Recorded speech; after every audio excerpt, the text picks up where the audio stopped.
الحمدللہ رب العالمین والعاقبۃ للمتقین الصلاۃ والسلام علیک یا رسول اللہ۔ اللہ تعالیٰ سورۃ الانعام میں ارشاد فرماتا ہے وَهُوَ الَّذِي أَنزَلَ مِنَ السَّمَاءِ مَاءً فَأَخْرَجْنَا بِهِ نَبَاتَ كُلِّ شَيْءٍ فَأَخْرَجْنَا مِنْهُ قَدِرًا نُخْرِجُ مِنْهُ حَبًّا مُتَرَاكِبًا وَمِنَ النَّخْلِ مِنْ طَلْعِهَا كِنْوَانٌ دَانِيَةٌ وَجَنَّاتٍ مِنْ أَعْنَابٍ وَالزَّيْتُونَ وَالرُّمَّانَ مُشْتَبِهًا وَغَيْرَ مُتَشَابِهٍ انظروا إلى ثمره أثمر وينعه إن في ذلكم لآيات لقوم يؤمنون۔ اور وہی ہے جس نے آسمان سے پانی اتارا تو ہم نے اس سے ہر اگنے والی چیز نکالی، تو ہم نے اس سے نکالی سبزی جس میں سے دانے نکالتے ہیں ایک دوسرے پر چڑھے ہوئے، اور کھجور کے گھابے سے پاس پاس گچھے اور انگور کے باغ، اور زیتون اور انار کسی بات میں ملتے اور کسی بات میں الگ۔ اس کا پھل دیکھو جب پھلے اس کا پکنا، بے شک اس میں نشانیاں ہیں ایمان والوں کے لیے۔ اللہ تعالیٰ نے اپنے توحید پر پہلے مظاہر قدرت کو بطور دلائل پیش کیا۔ سورج کو دیکھو، آسمان کو دیکھو، چاند ستاروں کو دیکھو، ان کو دیکھو اللہ تعالیٰ نے کیسا بنایا ہے۔ تو دنیا میں کوئی ہے جو بنا سکے؟ اس کو بنانے والا اللہ تعالیٰ ہے۔ اب فرماتا ہے کہ پھل جب پکتا ہے اس کو دیکھو، اس میں ذائقے کیسے بنتے ہیں، زمین سے کیسے نکلتا ہے، اس کو دیکھو، یہ اللہ تعالیٰ کی نشانیاں ہیں۔ بطور نشانی اس کو پیش کیا جا رہا ہے۔ ان پوری کائنات کو دیکھو، جگہ جگہ اللہ کی نشانیاں تمہیں نظر آئیں گی۔ اللہ تعالیٰ کوئی بات کھل کر نہیں فرماتا، ہر چیز راز میں ہوتی ہے۔ ذالک الکتاب لا ریب فیہ، اس میں ذکر ہے الذین یؤمنون بالغیب، وہ لوگ جو غیب پر ایمان لاتے ہیں۔ مسلمان جو ہو جاتا ہے اس سے تقاضا کیا گیا ہے اس بات کا کہ وہ جو کچھ ہے غیب، جنت غیب ہے، دوزخ غیب ہے، پچھلے انبیاء آئے، ہمارے نبی سب غیب ہیں، فرشتے غیب ہیں، یہ سب چیزیں اس نے دیکھی نہیں ہیں، پچھلی آسمانی کتابیں اس نے نہیں دیکھیں، یہ سب چیزیں غیب ہیں۔ تو کس پر ایمان لانا ہے؟ غیب پر ایمان لانا ہے۔ یہی ایمان والے کا امتحان ہے۔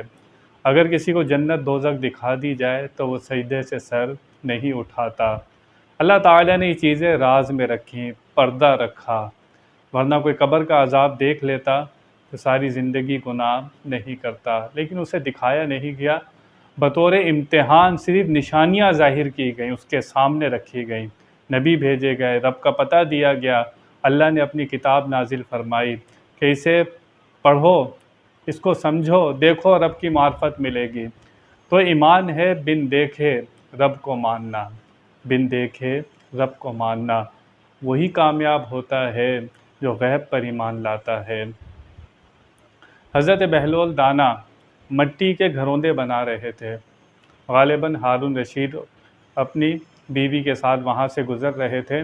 بہلول سے پوچھا، بہلول کیا کر رہے ہو؟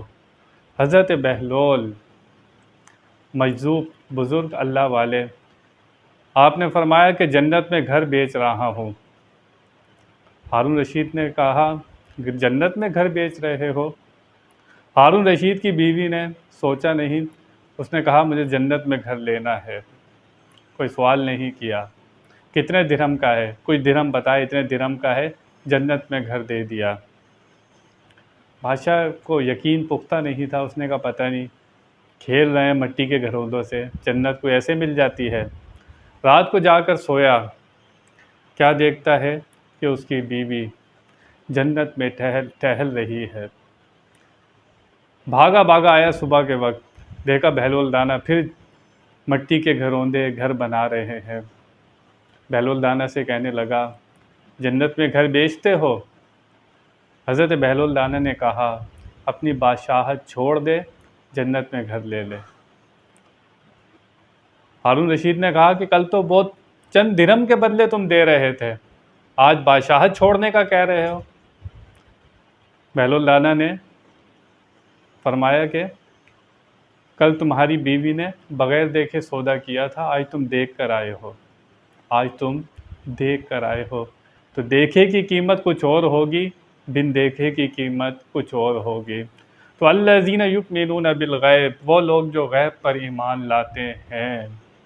غیب پر ایمان لانا ہے، دیکھ کے تو سبھی مان لیتے ہیں، اللہ نے نشانیاں رکھی ہیں، عقل دی ہے، دیکھو کائنات میں غور و فکر کرو، رب کو پہچانو پختہ یقین سے، یقین کامل ہو، ایسا ایمان لاؤ کہ یقین کامل ہو، تو پھر بندہ کامیاب ہوتا ہے۔ اللہ تعالی ہمیں ایمان بالغیب کو سمجھنے کی توفیق عطا فرمائے۔ وآخر دعوانا ان الحمد للہ رب العالمین۔